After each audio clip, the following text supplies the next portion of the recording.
Chers téléspectateurs, nous passons maintenant à votre rubrique Curiosité culturelle.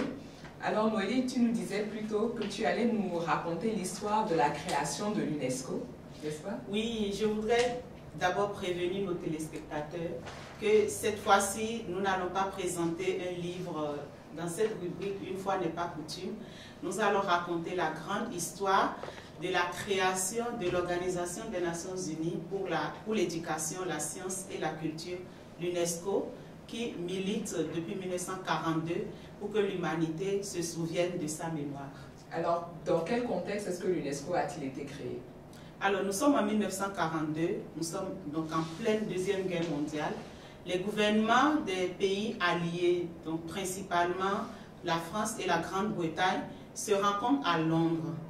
Déjà à cette époque, ils réfléchissent à une stratégie qui puisse permettre de consolider la paix une fois qu'elle aura été retrouvée et empêcher l'humanité de sombrer dans un troisième conflit mondial. D'accord. Donc, ils décident donc de mettre en place une entité qui va favoriser le dialogue, la compréhension entre les peuples, c'est bien ça?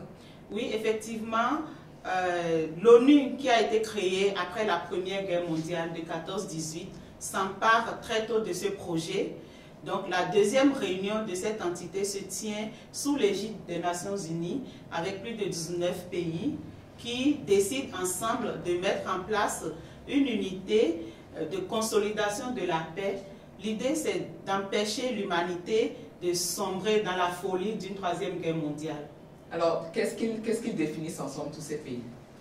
Alors, la philosophie de cette organisation, l'UNESCO, donc, c'est d'établir une nouvelle façon de collaborer entre les hommes, de telle sorte que la culture, le patrimoine et l'histoire de chaque peuple soient respectés au même titre, ce qui permettra à tous les hommes de la Terre de se sentir égaux.